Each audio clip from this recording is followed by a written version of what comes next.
Welcome to the Whiskey and Wisdom Podcast, coming to you from the Cargo District Recording Studios in Wilmington, North Carolina, where we discuss the most fascinating topics of life. I'm Tyler Yaw with my co-host, Chris Kellum, and each week we interview a special guest to learn how they acquired their wisdom over a glass of whiskey. So, sit back, pour yourself a glass, and enjoy Whiskey and Wisdom. Welcome back to the Whiskey and Wisdom Podcast, coming to you live from the Cargo District Studios. This is your constant host, Chris Kellum, and Tyler Yaw. This week we bring on a man of many hats in multiple businesses. John Karn. Today I'm here with Port City Apparel. Nice. And for those who've been around a while, he is, or his business, has been the person who actually made our original glasses. Yeah. And we kind of got set up with everything. Just a quick shout out too. There was a giveaway that one of the only giveaways I've ever won in my life. So it was super exciting. And it was the very first branded merchandise that Whiskey and Wisdom had. So it was pretty exciting. And when we were looking to brand our glasses, we knew who to go to because of that. So we've been extremely happy ever since. Great. Well, Heather in our office, who handles our marketing, she is a big fan of y'all, and she set this up. So today is my first podcast, so hopefully it goes well. Awesome. Otherwise, Heather won't set another one up for me. But super grateful for the opportunity, not just to be here, but just to share a little bit about our story. And then also, this is so new, so I'm excited to get maybe some wisdom from you guys as well, which is cool. Yeah, that's great. Yeah. I mean, if you ever want to start your own podcast, you do have a studio you can use. So right.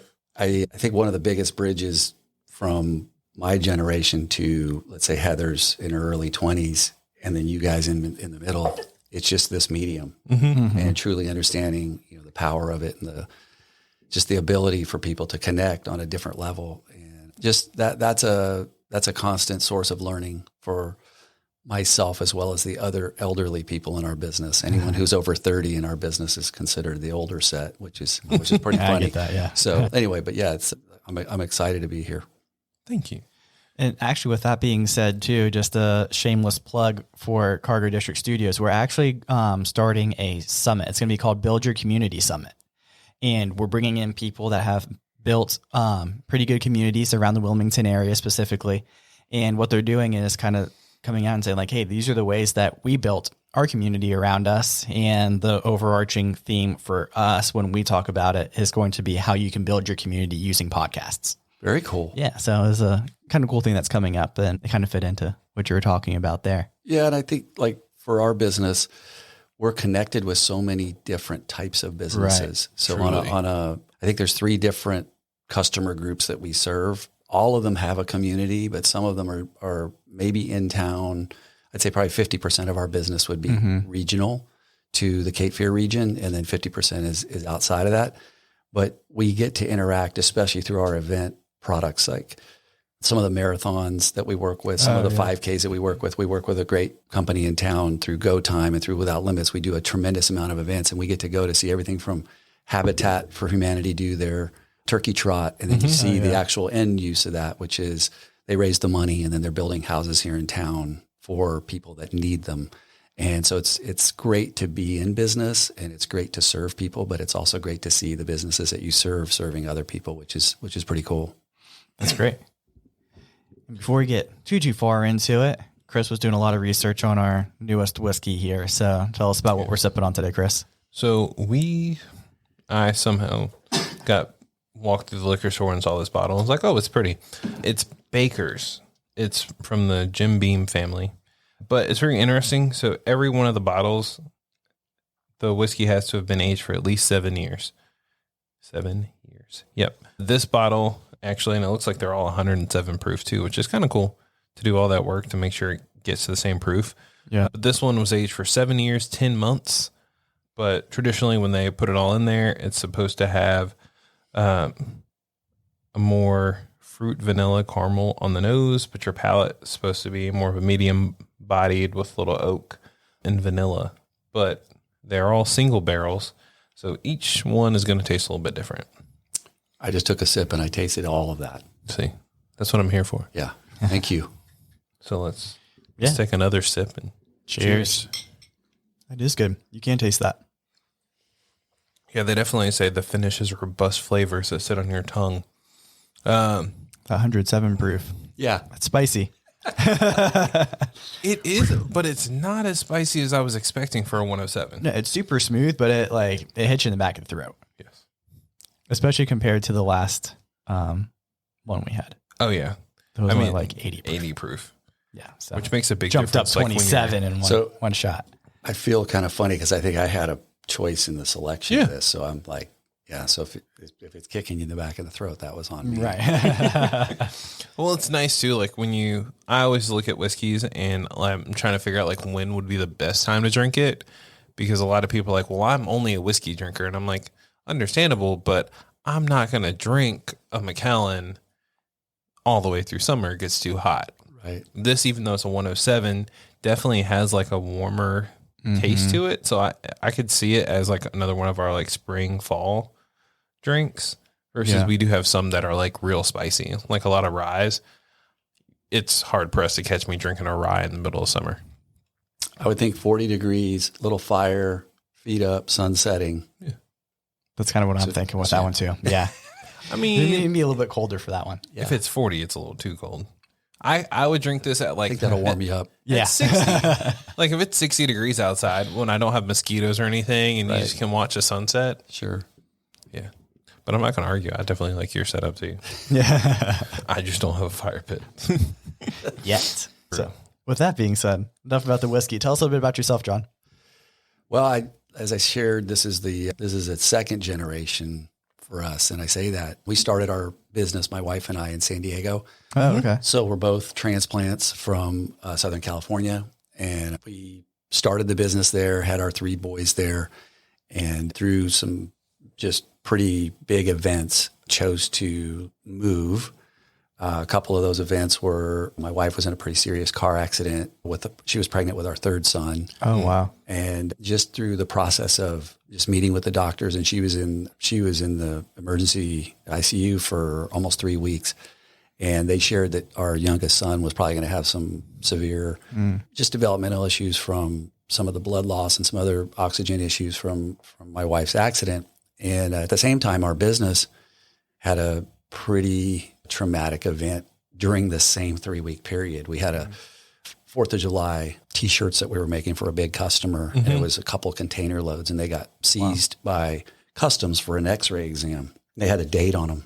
Yeah. And I was calling, and hey guys, if you don't let the T-shirts out, we're gonna have a problem. Like 4th of July isn't good. yeah. So those 2 events, I remember standing with my dad in the elevator in Scripps Medical Center in San Diego, and this was in 2004, I guess. And I said, "We're out." Like he's like, "What do you mean we're out?"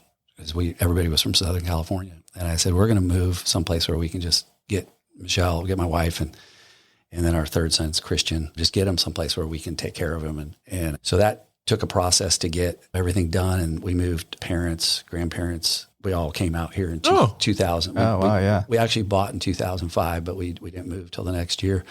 And it was very interesting because we had a business in California at the time, and just trying to do business. You got to remember, before Skype was real. I mean, it just started, yeah. but it was really glitchy. And most of our customers in our business were a branded apparel business. So back in those days, we were doing mostly Disney, Universal, and Hard Rock Cafe was our biggest client. They were very hands-on. They needed to have, every design had to be perfect. It was retail. So it wasn't necessarily doing promotional products. This was retail apparel that was going to sell for a lot of money. And so that was just a really tough process. So we all got here. My original office was the Port City Java down on 23rd and Market Street. Oh, yeah. And I just sat in the corner until Steve finally came after about a year. He's like, "Dude, like, I know you buy a couple coffees, but you're here like 10 hours a day." And so then we opened a little office. And so that's how we got here to Wilmington. The business side of it really started, decades ago. And my wife actually was a business student at San Diego State. I was a history major, English minor. I thought I was a volleyball player there. Oh, wow. Wanted to coach and teach. and I went to work for a little volleyball apparel company. And I really fell in love with the people more than I did necessarily the business. And so that's how I got in. Instead of teaching and coaching and having my summers off, I wound up getting into this crazy business. And so that was a long, long time ago. But really, I think the move to Wilmington was just a game changer on many levels. We moved from a really fast community. San Diego or Los Angeles is very, very fast. Right. Everybody's in a hurry. The product was in a hurry. The people were in a hurry. Yep. And getting here, everything slowed down, which was a little bit good and a little bit bad from a business perspective, because we would expect people here to move as quickly as the people there. Yeah. And it took a couple, 3 years to really get on the same wavelength. Because when you're sending an email expecting a response, somebody's like, I'll give it a couple hours. Or like, take a day to think about it. Yes. Over there, I'm sure they're like, okay, you got an answer within. Yeah, and our biggest client was in Florida, so we were on the West Coast. Well, they would be up at 8 here, so we would be up at 5. And then a couple of our other big customers were on the West Coast, and they would work till 6. So we were working, 5 to 6. Yeah, it was pretty busy. And so I think I heard a couple of your episodes this week where there was a couple of interesting topics that came up, and one of them was the financial slowdown. So that hit us here as well. And so we actually have 4 businesses here, and Port City Apparel came about in 2009, and it was a direct impact from the financial crisis just affecting all the end user destination resorts. So Universal, Disney, Hard Rock, they all slowed down dramatically in 2008. And we had to think, well, what are we going to do? And so Port City Apparel was born in 2009. And it really was able to utilize all the manufacturing skill we had from our manufacturing side of the business for JMJE, which is our manufacturing company. And it also was able to do small business, outlook and small business production levels, whereas our core business was doing big numbers. And so that was a big transition too, was trying to figure out how do you do 24 when we were used to doing either 240 or 2,400. Right. And so that was a mind shift for us as well. And just watching Wilmington grow, this place is, since we moved here, it's tripled in the number of businesses that are here, the number of people, and really the number of opportunities. And that has also brought a whole bunch of talent to the community. Some of it's homegrown through UNCW. We have, I think, 9 or 10 Seahawks on our team. Oh, that's great. Yeah. A lot of Cameron business grads. And so, that part of it has been really neat. And then just from a business aspect, starting to utilize a lot more of the East Coast facilities for production. And then we brought our own machines in as well. So in the first 5 or 6 years, everything was on the West Coast. Even though we were based here and our office was here, all the production was out there. So how do you still have a smaller staff, or you have a larger staff now? So we have larger staff. So the pandemic was another event you guys talked about a couple times this week. And that was a big challenge. And for us, we had a commitment to keep everybody on for as long as it could sustain, the business could sustain our team. And it's about 150 days with 0 revenue. And it got a little dicey / concerning. And from that time, I think our team was about 13 in 2020. And now we're, I think, 17. So we've grown a little bit. And there's 4 different businesses. So the Port City Apparel side of it has the largest amount of team members. And it's got the most production level here in Wilmington as well. Our knitting business is not based here. So the sales office is here, but we do probably produce the products someplace else. Okay. So when you started the knitting company, was that before or after Port City? So great story. So we started the sock. So we have a sock business called Socko. It's 100% USA made sock business. And that was created with a partner. And our partner was the artistic side of it and the creative side of it. We were going to run the business side of it, the production side, the financing side, of the warehousing side, which is something that I think we're really good at that. Right. And my wife is now my only partner thankfully. But through the we've had a couple partnerships in our business career. Yeah. Partnerships are really tough. It's a business marriage. Right. So the sock company was started in 2008, Socko, and the Port City Apparel was started in 2009. Those were both the response to the slowdown. The Legacy Knitting, when we were able to buy our partner out in 2021, we started Legacy Knitting as a new parent company that owns Socko and then also works with a whole lot of companies around the country producing custom socks and beanies. Nice. Oh, wow. Okay. Yeah. That is literally my favorite thing is funky socks. Oh, Yeah. Like every time I'm that guy, like I grew up watching like random TV shows and seeing people in full suits and then they pick their foot up and you see like the funky socks going on. Cause I used to watch Bones and that was like the thing is, her partner always had a full suit cause he was at work, but then he had some weird rooster socks or something crazy going on. So that's what I do at work all the time now. Same. I'm the same way too. I started when I was in jewelry as well for a while, and it was always like a conversation starter and stuff. Like, especially like if there was the kids running around, they'd be like, because I always wore superhero socks. I still do. And be like, Superman, like Hulk. well, we have, so there's like 2008, it was actually the same time period, 2008, a business in California, a really great sock maker. It was a group of ex-surf industry executives that got together and said there's a niche that's just not being served in the surf industry. And they started this company called Stance, and they were the first people to come out with a sock. Most up until then, even if you saw Quicksilver or some of the big brands, Hurley, Volcom in the surf shops or mall shops, they would have like socks, but it would just be like 2 or 3 pair hanging at the end. It was like, yeah, we have to have socks.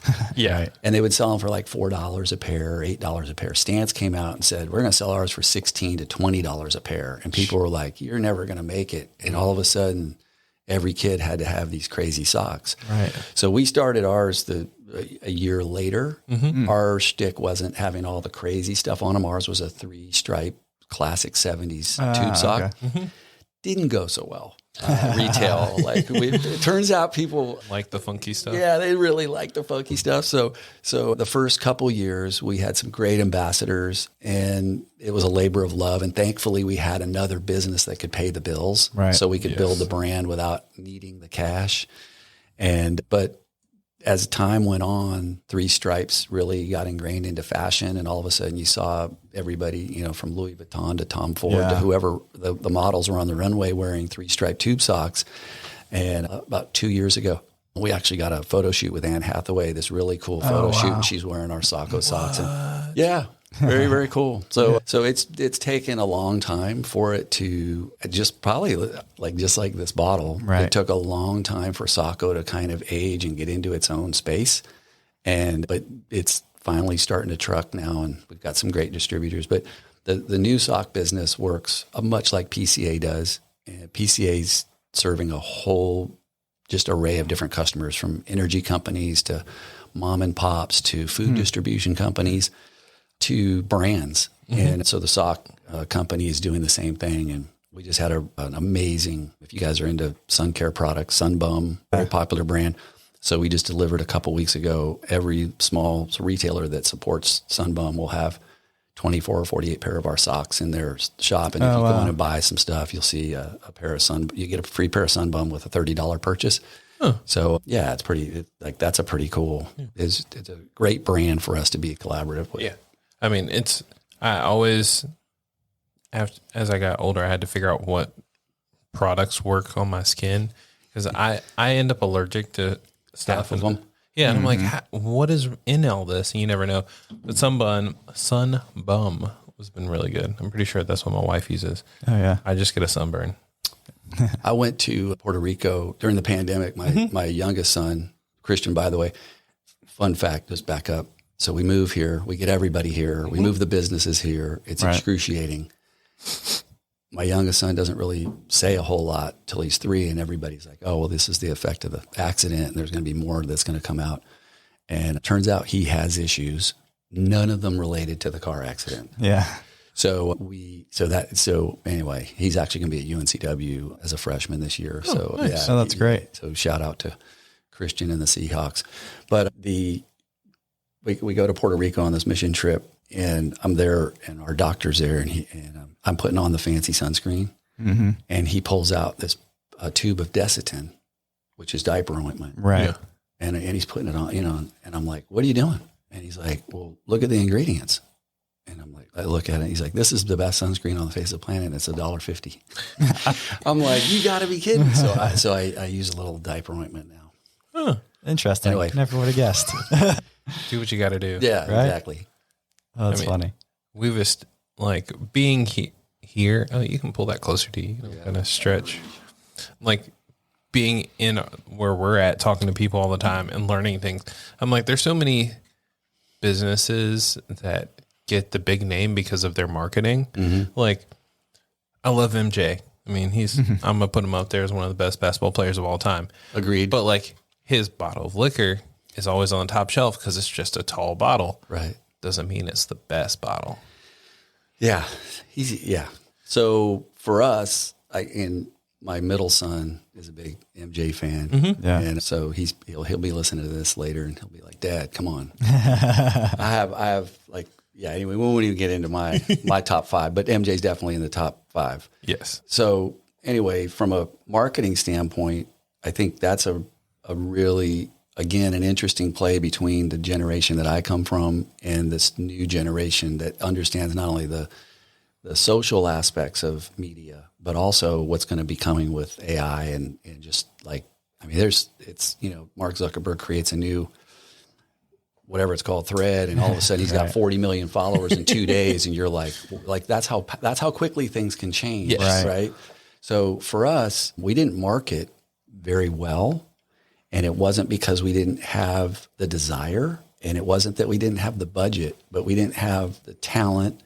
And then putting this on myself, I didn't understand it well, and during the first 20 plus years of our businesses, I did a lot of things by instinct. I was a history major, volleyball player. So I was like, I didn't have any. Follow your gut. I didn't, exactly. And a lot of that gut was gut wrenching because we made some big errors. And so that, looking back, if you don't learn from it, then it's really a mistake. If you learn from it, then it's an opportunity and growth. And so I think the biggest thing I got, just because of all the companies we work with, I'm around some brilliant marketing people.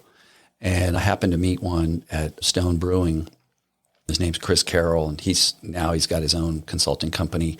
But he was there for many, I think 13 years or something. And he took them from a very small company as a marketing person to, a very large company. And he said, one day we were meeting, and he said, "John, get this book by Seth Godin." And I'm like, "What's the book?" And he's like, "It's called This Is Marketing." And I'm like, "Well, how good could that book be?" Right? So I read it. Now I've read it several times, and I listened to it. And from a person who doesn't understand marketing, I guess naturally, it's brilliant. Seth's approach is 100% client based. It's 100% the other person. It's 100. It's not about you, it's about them. Right. What can you do every day to serve them, solve their problems, make sure that you're consistent, over and over and over. And I'm like, well, this isn't marketing. This is like business 101. And he's like, exactly. Right. Exactly. So I'm like, oh, so we hired a couple of really neat, I use the word kids because they'll get upset, but we hired some young people who are very talented. Yeah. And they're learning as they go too. In fact, I think you've spoken to one of them, Heather. And just a different approach, different thought process, from photography to writing to connecting to just making sure people see that it's not just a company or a business, but that there's people there. Yeah. And so that, to me, it all made sense, but we didn't have anybody doing it. And most of marketing has to be doing, even if you fail, you at least tried, right? So for our business, we just started that really earnestly 3 years ago. So the first 25 years, it was word of mouth and, success and failure. Yeah. Yes. And I've known you guys since I've lived here my whole life. So I've heard of Port City Apparel, and they're one of the few brands, like you guys are one of the few brands that I trust because of the quality of your products, which is why the word of mouth works. Sure. Versus like, oh, hey, I've seen a ton of marketing. Like when I hear Port City Apparel, I'm like, what is that? Right. Right off the top of your head. But then you look into it and you're like, oh, hey, they have really great stuff versus these brands who have like this amazing marketing team, but their product is not. I think from day one, because we had a manufacturer's background and we were working with some really, people could say, oh, it's Disney or oh, it's Universal or it's Hard Rock. Well, 20 years ago, a lot of people really wanted to wear a Hard Rock Cafe t-shirt. Right, yes. And then Disney, to be Disney approved as a vendor and Universal approved. And it's not a lot. It means a lot. And very high standards. We had and then the design efforts that go into a product, it takes them a year to bring it out. So we were doing that for decades, watching the process. And one of the things that I learned was it doesn't matter if I love a design, it matters if the client loves it. Yeah. It's like, hey, let me tell you what you should do. And it's like, what would you like to do? And I could share with them my opinion. Hey, that probably isn't going to be the best t-shirt for your, what are you looking for? And they'll say, well, I hear, hey, bring me what you love. And let's see if we can execute it with your brand. And like I was sharing earlier, there's 3 different customers that come to Port City Apparel. There's the person who needs a price or a quick delivery. They've got an event. Yeah. That's probably a pretty small percentage of people. The second one is they're an established company. They're busy. They're a marketing executive or on a marketing team, or they might even be a parts manager at an auto dealership. They want a really good product. They want it on time, and they want it for a fair price. Yeah. But they have their day job. They're like, I don't have time to think about this. I'm going to give it to a pro. And then the third group of people that are like, and we love those people. Those are the bread and butter of our business. But the exciting part that gets us up every day is we get to meet with a lot of young brands. And it doesn't matter if it's your brand or it's some billion-dollar brand. If they want to execute the product well, we want to be in the conversation, listen, and then come to the table with not just creativity, but because we manufacture, we're able to get them every brand that's available. So if you want to look at t-shirts, we would have 100 different manufacturers versus just saying, hey, I just have 2 or 3. So if you want a $100 t-shirt, they exist. Yes. If you want a $3 t-shirt, they exist. There's a big $100 is probably a little ridiculous. But there's a quality difference. There is. You have access to those people who make the quality shirts. Yeah. Like if I buy an Old Navy t-shirt and it's for $8, I'm like, well, they're still making a lot of money, which means the cost of this t-shirt's really low. And it's they're probably making a lot going of to them. shrink. Yeah. Right. Yeah. They're going to wear it for 10 washes. Yes. And then, somebody else is going to get it. Quantities of scale. Yeah. See, and I'm one of those people who I'd much rather spend money on a good quality piece and just wear it for decades. Yeah. Kind of going back to the marketing thing real quick too, just because we talked about Rocco off camera, is I always love watching his social media because they're always up to something. Yeah. And it seems like your social media is very similar to that too. So you guys have a lot of fun at work. Which we do. So we have a really, I'd say, age diverse group of people. Yeah. So we have a pretty large set of under 30s, and then we've got over 30s, and I separate them that way. And what's fun is like when we will get in the office and people will start talking about movies, and I'll ask, I'll share with like popular, like Star Wars. Yeah. And they say, I've never seen it. I'm like, are you kidding? Hurts. I'm like, wait, how about Harry Potter? They're like, I haven't seen it. I'm like, oh no. I'm like, I'm not even a Harry, but I'm like, you got. So there's some real fun that the socials have because of just the difference in the thought processes. Right. So we've got some really, really great creativity, and then we have a pretty loose office. Everybody comes. We really want to work hard. We're an 8 to 5 business. But we tell everybody no OT. So we require it. If you want to work overtime, you're not working in the right place. We demand that you come, put your best effort in, work 8 hours, pound, and then go be with your family and go hang out. And then we try to take as many opportunities to celebrate the team, whether it's a baby shower, birthday, like every birthday gets celebrated. Right. Nice. Yeah, we try to do at least once a month a meal in the warehouse with everybody. So we don't have a front of house or back of house mentality. Everyone's a valued team member, and so when you see people walking around having fun, it really is pretty fun. So Did I see that you guys are having like this might have been a couple of years ago now, but like a ping pong tournament? Yes. Yeah. We have one every year. Oh, that's awesome. Oh, And yeah, this year Carson took home the prize. Last year I somehow skated through with the prize. And, Nice. and the great thing is I won't spoil it because we're going to Top Golf soon, but there's some cool prizes. So it's not just the tournament. There's lots of rankings that go into it, and Yeah. there's lots of bragging rights. And This is awesome. there's literally a big trophy with your name on it. Yeah. I mean, it's a big deal. That's and really then, cool. yeah, everybody has a good time with it. Cool. So That's the way to do it too. Because I feel like if you're not having fun at work, like you're doing something wrong because you're spending nearly a third of your life there. Yeah. So, and I love think that. too, like if it was all fun and games, it would be great, but it can't just be Right. work.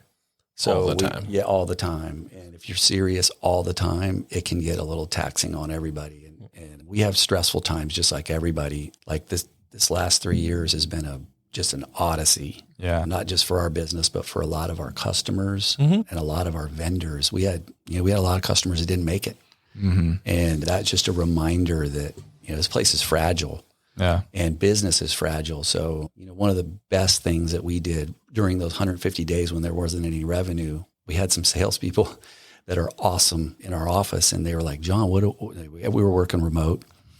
And I figured out we could make masks and make hand sanitizer. So all of a sudden we became essential, yeah. which was amazing. But I said, call every customer and just ask them if we can help them. And they're like, well, what are we selling them? I'm like, you're not selling them anything. Just if they need something, we'll ship it to them and they can pay us later. yeah. Right. But just ask them, can we help? Can we ship you masks? Can we ship you hand sanitizer?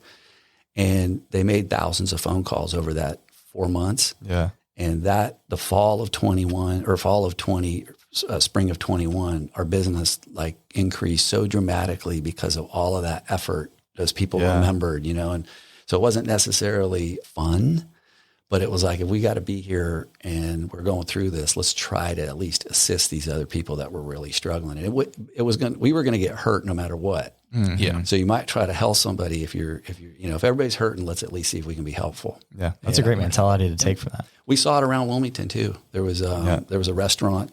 We printed up a bunch of shirts, and actually Rocco, I think, was even involved with that.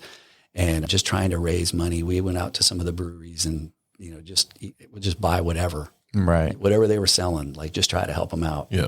And so I think that mentality has to go into the marketing as well. Yeah, definitely. Which leads into our sponsored segment right now. Right now, we're sponsored with 30 Off Local. Have you ever heard of them? I have.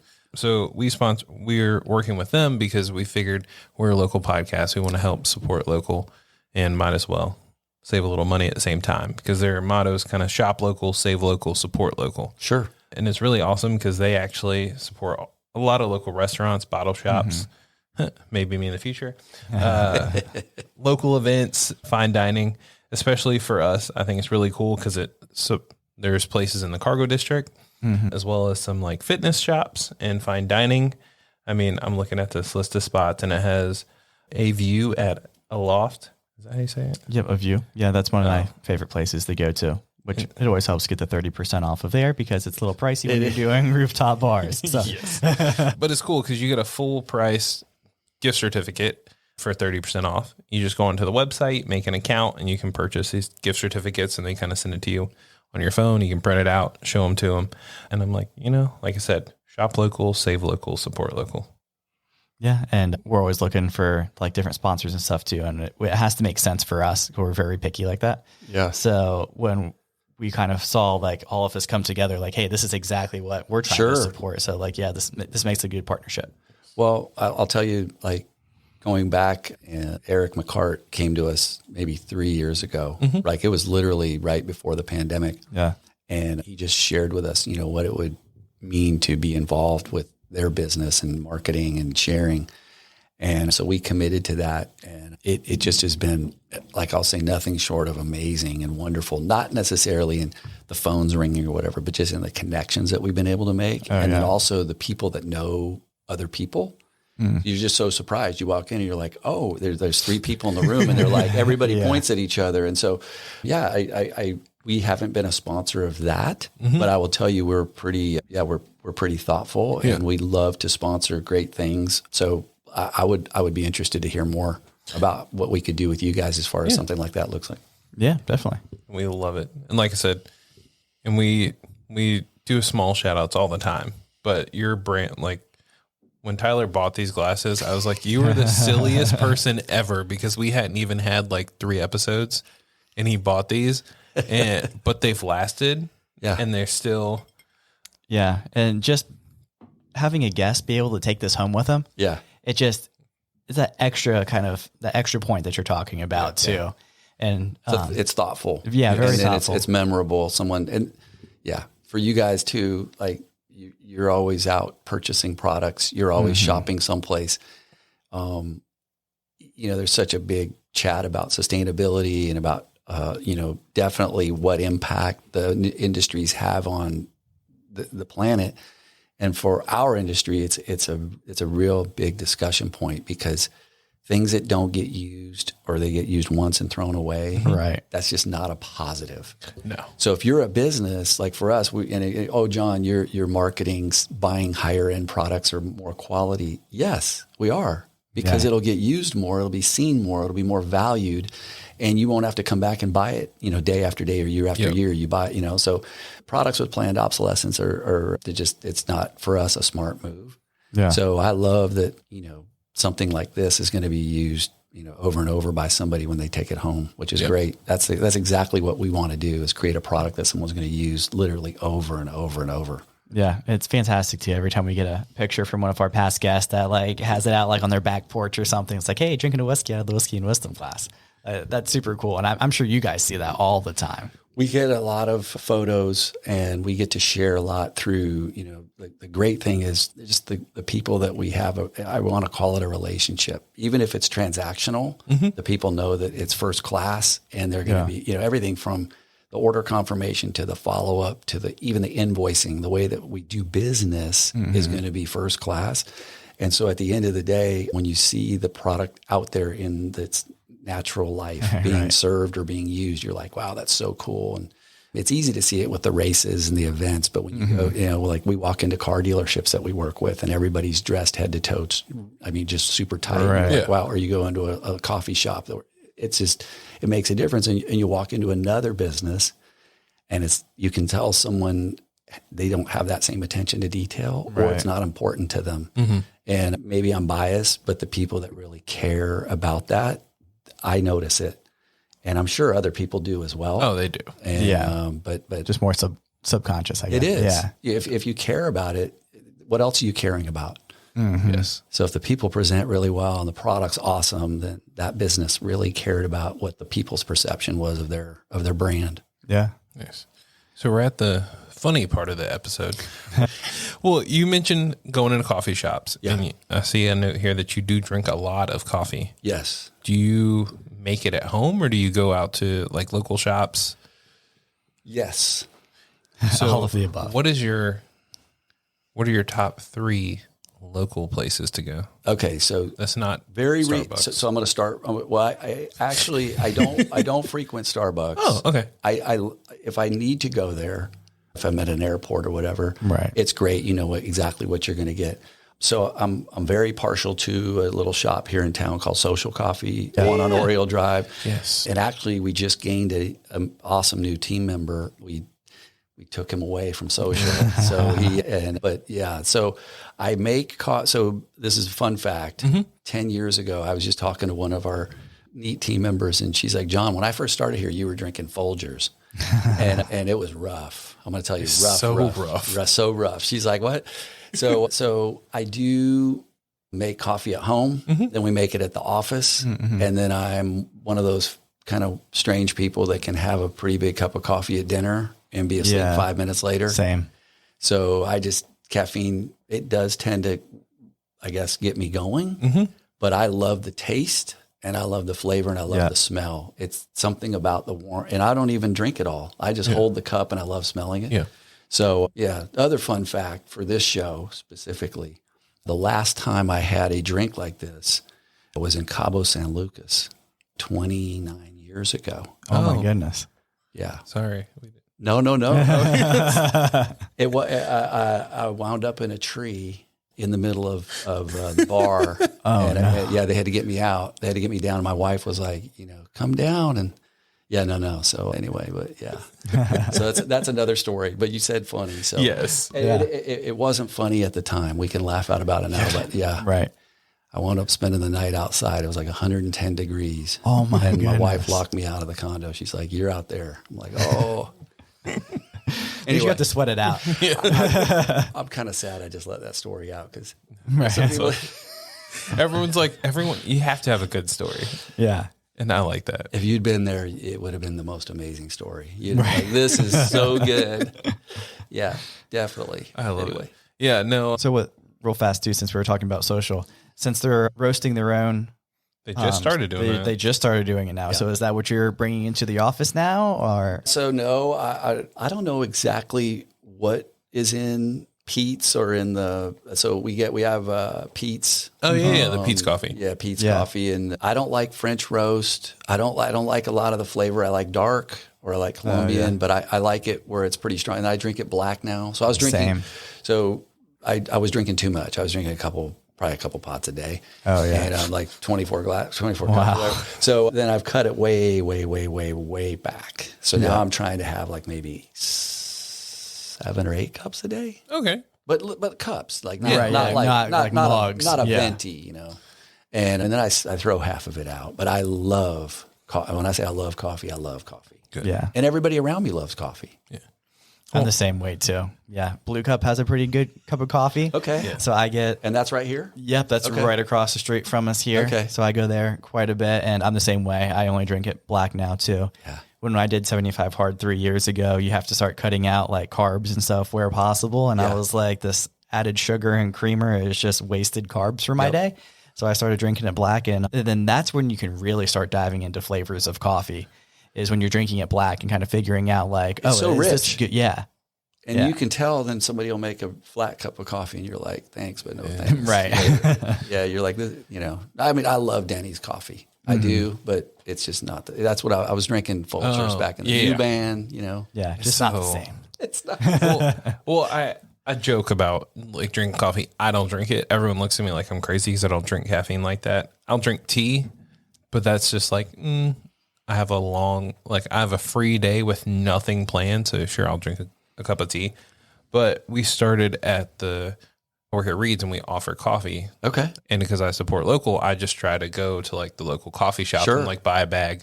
And that's when I started like truly smelling the difference and everyone in the store, because something happened and like we ran out of the bag that I had bought. So they found a bag and they're like, oh yeah, let's use this. And everyone was like, this is the most stale, boring. I'm like, yeah, that's what happens when you let me, I'm going to spend a little bit extra money, but you're putting money back into the community, but you're also getting better flavor. Yeah. Yeah, fresh. We probably love putting snacks, and I'm talking everything from Slim Jims to chips to protein bars actually not. We'll do some whatever. They're healthy. Yeah. Some of them, Right.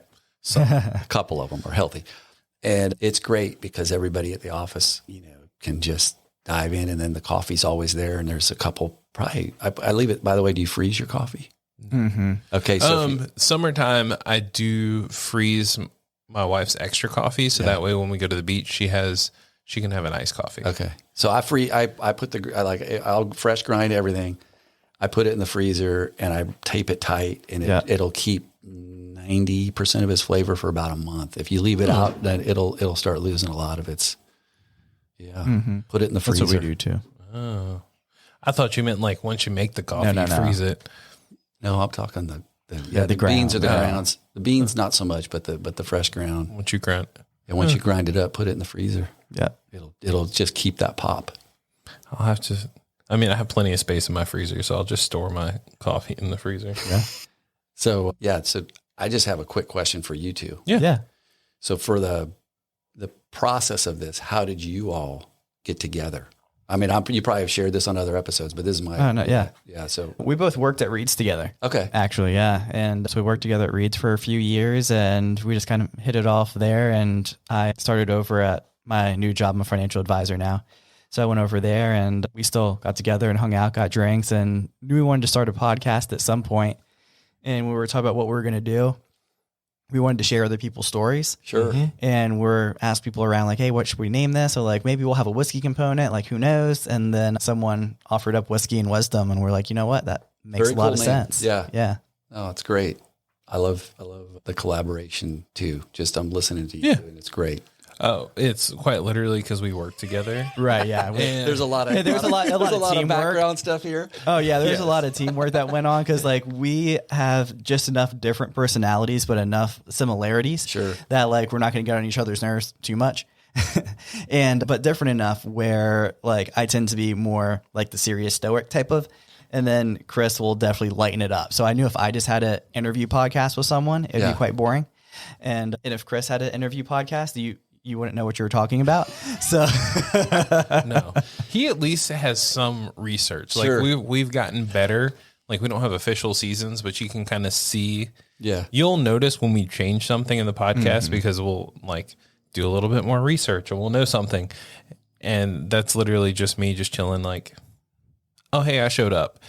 What do you do again? Yeah. yeah, Well, you too, if you've been through customer service issues together, yeah, those are some of the most powerful moments. If somebody's really unhappy, yeah. and you can see how someone solves that problem or meets that person where they are, it gives you so much, not just understanding, but empathy and also just like, whoa, that's like, how are we going to deal with this? Right. Yeah. Yeah. Working in retail. You saw that a lot.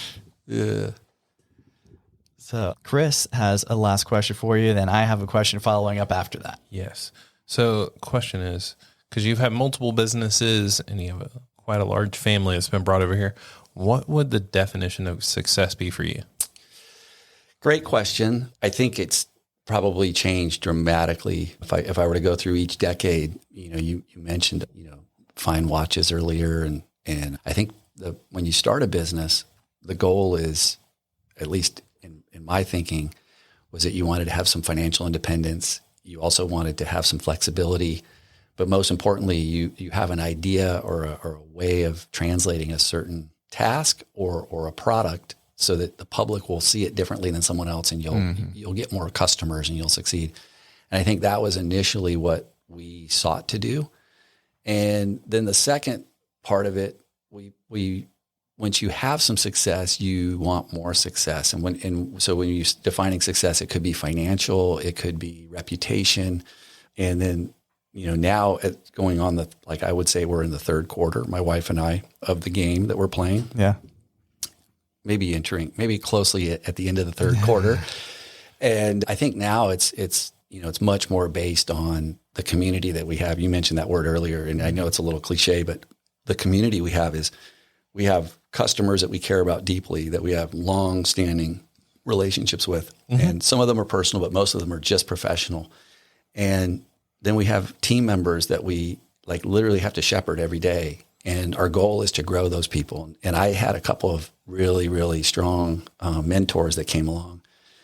And those guys just imparted to me to start reading and start learning, because I wasn't trained in business. Yeah. And the more I read, and a couple of one of my favorite authors is John Maxwell. He just talks about success on so many different levels, but really it's not my success. It's if the company or the business is going to succeed, the people individually inside have to succeed first on their level, then on a team level, and then finally the business is success. So for me, on a business level, the success is the team is functioning at a high level. We're growing people. Yes. They may not stay with us forever, but if they look back and say, hey, I spent some time with this team, I grew tremendously, and we invest in that.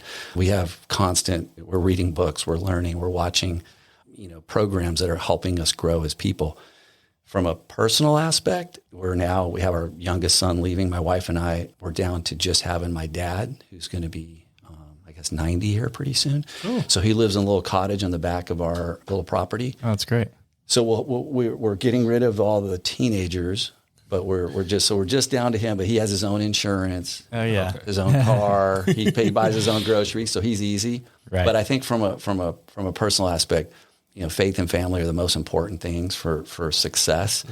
And I think it's easy to say that if you can pay the bills or if the business is somewhat stable, but we've had some periods where the business wasn't stable. And those things were the things that actually got us through. If we didn't have our faith in our family, like we would literally not have been able to get through some of we've been in some pretty hectic scrapes over the last 28 years. And then we've had 2 years of scrapes and 26 years of amazing fun and business. Right. I wouldn't trade it for anything. So success to me is where we are today and where I hope to be, tomorrow and next year and the year after that. That's great. I hope that was. Yeah. Okay. That was perfect. Yeah, I love that answer. So mine kind of follows suit along with that too. If you were to tell your younger self one thing, what would it be? Ooh.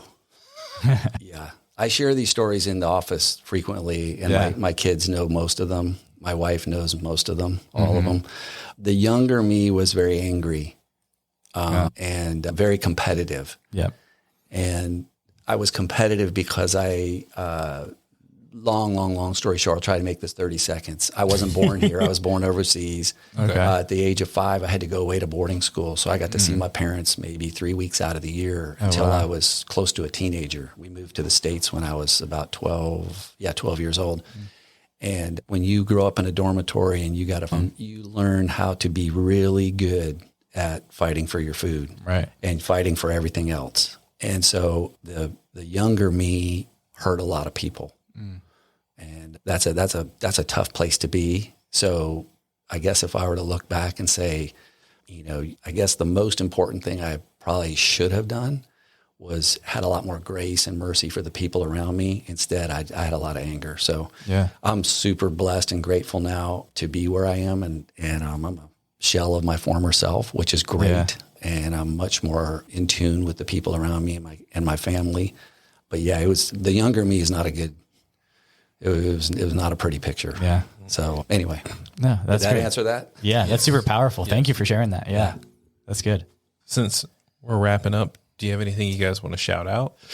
Yeah, obviously I'm just super grateful again. And that fact that we were able to work with you all just on some products before we even, had a chance to talk to you like this is great. So grateful that you love the product. Absolutely. And I actually have a couple ideas from today's just listening and learning. Yeah. And so I'm going to share some stuff with you guys that you can share with your clients, and it won't be 30 off. It'll be 100% off. So we'll do something nice for you guys. But yeah, just we care about our team. We're passionate about the client and the product that they want to build. And I know that's easy to say, like I used that phrase earlier, it's cliche, but it's true. It's important. Mm-hmm. Like we want the whole process from the start of the conversation to literally the follow-up call afterwards to be the same. So the person on the other end's like, man, these people are on it. They follow up. The product was great. Thank you so much. And some of those people we talk to once a year. Mm-hmm. Some of those people we talk to once a day, but we want the conversation to be the same regardless. Yeah. So the people quality. The quality of people too, first and foremost. Yeah. So love it. And we'll also put the Instagram and everything down in the show notes as well. Thank you very much. You can find it, click it, and go straight to you. I love it. Appreciate that. Yeah. Their Instagram is very interesting because Port City Apparel PCA. Yeah. Yeah. But it makes plenty of sense. I love it. Their website is super bright, super fun. And if you ever need any apparel needs, check them out. Port City Apparel, Legacy Knitting. You got it. Yeah. I mean, that's amazing. Yeah. And I got some ideas for you. Cool. Perfect. But yeah. Talk about them. Thank you everybody for listening to the podcast. We'd love it if you'd like, comment, share, subscribe, and we will have some fun stuff in the future for you to check into as well. Yep. All right. Cheers.